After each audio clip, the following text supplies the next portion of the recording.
আসসালামু আলাইকুম, আশা করি আপনারা সবাই অনেক ভালো আছেন। আজকের এই প্রশ্নোত্তর পর্বের প্রথম প্রশ্নটা হলো, কেন ফ্ল্যাগশিপ ক্যাটাগরি ফোনগুলোতে ব্যাটারির পাওয়ার কম থাকে, অর্থাৎ 4500 মিলি অ্যাম্পিয়ার বা 4000 মিলি অ্যাম্পিয়ার থাকে, কেন আসলে 5000 মিলি অ্যাম্পিয়ার থাকে না? এইটাই আসলে মেইনলি প্রশ্ন। এটা অনেকেই করতেছেন, অনেক দিন ধরে করতেছেন।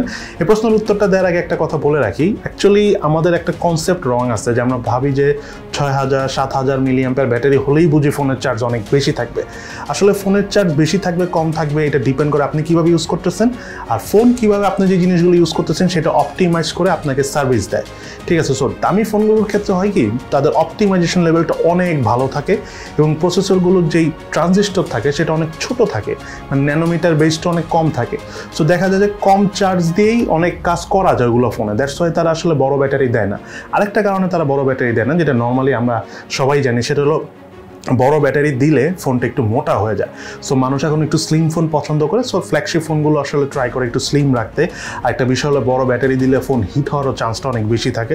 সো সব কিছু মিলিয়ে যেন একটা প্রপার অপটিমাইজডভাবে আপনি একটা পারফরমেন্স পান, সেইটার জন্য ফ্ল্যাগশিপ ক্যাটাগরি ফোনগুলোতে অনেক বড় ব্যাটারি দেওয়া হয় না। আর একটা জিনিস মনে রাখবেন, দামি ফোনগুলোর মূল উদ্দেশ্যই থাকে হলো স্মুথনেস দেওয়া, যাতে আপনার ফোনটা ইউজ করে একদম স্মুথ ফিল পান, কোনো ধরনের কোনো ল্যাগ ট্যাগ যাতে না করে।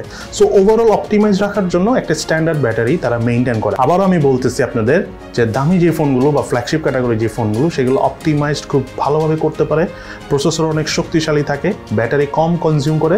দ্যাটস আসলে তারা milliampere battery compare to কম থাকে, যেগুলো নর্মাল ফোনে আমরা 5-6000 মিলি অ্যাম্পিয়ার দেখলেও দামি ফোনে 4000-4500 মিলি অ্যাম্পিয়ার থাকে। এবং সত্যি কথা বলতে, একটা ফ্ল্যাগশিপ ক্যাটাগরি 4500 মিলি অ্যাম্পিয়ার, একটা কম দামি ফোনের 5000 মিলি অ্যাম্পিয়ারের পারফরমেন্স প্রায় সেমই থাকে। সো এই কারণে দামি ফোনগুলো বড় ব্যাটারি দিয়ে শুধু ফোনটা মোটা করে না। সেকেন্ড প্রশ্নটা খুবই মজার একটা প্রশ্ন, সেটা হলো, কেন আসলে আমি স্যামসাং ফোন দেখতে পারি না? থ্যাংক ইউ ভেরি মাচ এই প্রশ্নটা করার জন্য। আসলে স্যামসাংয়ের সাথে আমি ওয়ানপ্লাসের ফোন নিয়ে আমার প্রচুর কমপ্লেন রয়েছে।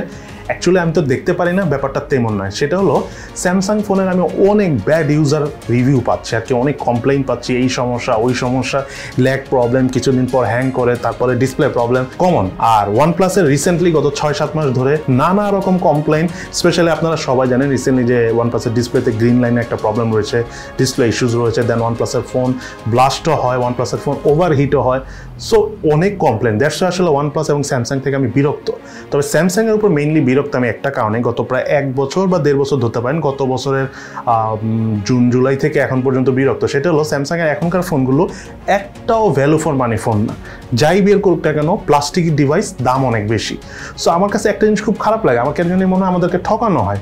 মানে আমি জানি কিছু কিছু ফোন অনেক ভালো, ঠিক আছে, সেগুলো মেনে নিলাম, যেমন স্যামসাং গ্যালাক্সি A52, A52s বা A33, ইভেন ধরলাম A53ও ভালো ফোন, প্রাইসও ধরলাম ঠিক আছে। কিন্তু 30,000 টাকার নিচের ফোনগুলো কনফিগারেশন অনুযায়ী পারফরমেন্স এবং আউটলুক একদমই বাজে। ইভেন আজ থেকে 3-4 বছর আগে স্যামসাংয়ের ফোনগুলো এর থেকে বেটার ছিল। ইভেন আপনারা যদি স্যামসাং ইউজও করে থাকেন, আপনারা স্যামসাংয়ের আগের ফোনগুলোর সাথে যদি এখনকার ফোন কমপ্লেন করেন, আপনারা হতাশ হয়ে যাবেন। দ্যাটস তো আসলে স্যামসাংয়ের উপর আমি খুবই বিরক্ত। আর ওয়ানপ্লাসের উপর রিসেন্টলি আমি বিরক্ত, তার মেইন কারণ হলো ওয়ানপ্লাস ফোনে তেমন কোনো আপগ্রেডেশন নাই। ওয়ানপ্লাসের ক্যামেরা, ওয়ানপ্লাস যেই দামে ফোন আনে সেই তুলনায় তাদের ক্যামেরা পারফরমেন্স একেবারেই ভালো না। ইভেন ভালো তো নাই, একদম মানে নর্মাল গ্রেডের ক্যামেরা। তো আমার কাছে এটা মনে হচ্ছে যে বিষয়টা মেনে নেওয়ার মতো না। আর সবাই তো আসলে গেমস খেলার জন্য ফোন কিনে না। ওয়ানপ্লাসের ফোনে ইউআই পারফরমেন্স অনেক ভালো, যদি ক্যামেরাটা একটু ভালো হয় তাহলে ভালো হতো না? শুরুর দিক থেকে তারা বলে আসতেছে যে তারা আস্তে আস্তে ক্যামেরা ইমপ্রুভ করবে, বাট এখন পর্যন্ত তাদের ক্যামেরা পারফরমেন্স সেই আগে যা ছিল এখন তাই আছে। সো এই দুইটা ফোন আমার কাছে কেন জানি মনে হয় যে মানুষকে সামহাও তারা ঠকাচ্ছে। আমরা অনেক ইমোশনাল তো, সো আমাদেরকে দেখা যায় যে কোনো একটা ব্র্যান্ড এসে অনেকদিন ব্যবসা করলে আমরা তখন ইমোশনাল হয়ে যাই। যেমন নোকিয়ার প্রতি আমাদের অনেক ইমোশন আছে, তাই বলে একটা নষ্ট বা একটা মনে করেন যে লস আলা ফোন আপনি কিনবেন, এটাতে তো আসলে ইমোশন কাজ করার কথা না, তাই না? দ্যাটস আসলে এই দুটা কোম্পানির উপরে এই মুহূর্তে বিরক্ত। তবে তারা যদি আস্তে আস্তে ভালো ভালো ফোন আনে, তখন আবার দেখবেন যে তাদেরকে আমার ভালোই লাগবে এবং আপনারা অনেক পজিটিভ কিছুই তখন শুনতে পাবেন। দেন থার্ড প্রশ্নটা হলো, কম দামে যে পুরনো ফ্ল্যাগশিপ ক্যাটাগরি ফোন আছে সেগুলো কেনা উচিত কিনা? আসলে এই প্রশ্নটা হলো, রিসেন্টলি অনেক দামি দামি ফোন কম দামে পাওয়া যায়। আমি আসলে এটা নিয়ে ভিডিওতে আমি এর আগেও কথা বলেছি, সো আজকে এটা নিয়ে বেশি ডিটেলসে বলবো না। একটা জিনিস মনে রাখবেন, 2018-19 সালের ফ্ল্যাগশিপ ফোন কোনোদিনই এখনকার নর্মাল মিড রেঞ্জ ফোনের মতো হবে না। হ্যাঁ, কনফিগারেশন অনেক স্ট্রং থাকবে, বাট ওভারঅল যে অপটিমাইজেশন সেটা অত ভালো হবে না। একটা ফোনের প্রসেসর এভরিথিং না, প্রসেসর অবশ্যই ইম্পর্টেন্ট একটা বিষয়, বাট প্রসেসরের পাশাপাশি আরও অনেক টুলস থাকে, আরও অনেক ছোটো ছোটো অ্যাক্সেসরিজ থাকে, সব কিছু মিলিয়ে কিন্তু পারফর্ম করে। সো 3 বছরে কিন্তু সব কিছুর একটা আপগ্রেড হয়েছে। সো আপনি দেখবেন যে প্রসেসরের থেকে আপনার মনে হবে যে 1 লাখ টাকার ফোন যেটা 4 বছর আগে ছিল বা 3 বছর আগে, ওইটার এখনকার যে 30-40 হাজার টাকার ফোনের থেকে প্রসেসর অনেক শক্তিশালী মনে হতে পারে।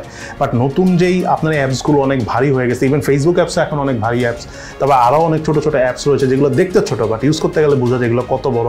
আর গেমসের অ্যাপস তো রয়েছেই। সো এগুলো তো অনেক হেভি অপটিমাইজেশনের প্রয়োজন। সো সেগুলো দেখা যায় অনেক ভালো প্রসেসর থাকলেও প্রসেসরের পাশাপাশি আদার্স জিনিসগুলো তো স্ট্রং হয় না, বা দেখা গেল আগের যে প্রসেসর ছিল সেগুলোর গ্রাফিক্স খুব একটা স্ট্রং ছিল না।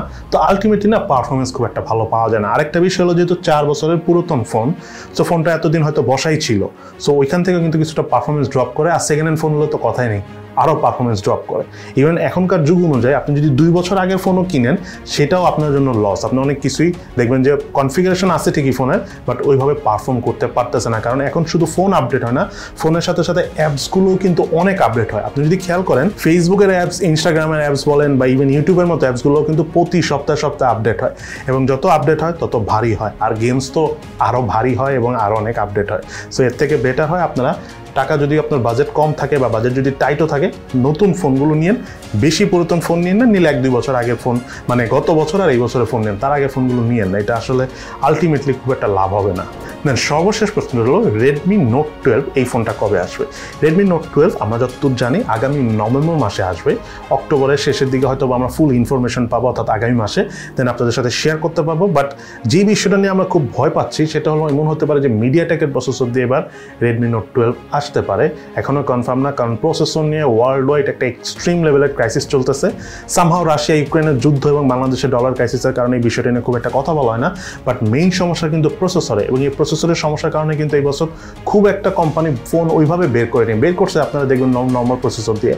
সো Redmi Note 12 খুব একটা এক্সট্রিম কনফিগারেশন আসবে না, মোটামুটি দামও তারা কম রাখবে, এটা আমরা সবাই জানি। সো মেইন বিষয়টা হলো প্রসেসর প্লাস ক্যামেরা, তেমন কোনো আমরা ইনফরমেশন পাইনি, সো শেয়ার করতে পারবো না। বাট আপাতত যতদূর আমরা জানি নভেম্বর মাসে Redmi Note 12 ফোনটা আসবে। সো যদি কোনো সমস্যা না হয়, পৃথিবীতে কোনো ধরনের কোনো ঝামেলা না হয়, তাহলে আমরা ডিসেম্বরের মধ্যে বাংলাদেশে Redmi Note 12 এর ফোনগুলো কিনতে পারবো। সো আজকে তাহলে এই পর্যন্ত, সবাই ভালো থাকেন, সুস্থ থাকেন, ইনশাল্লাহ দেখা হবে ফিউচারে।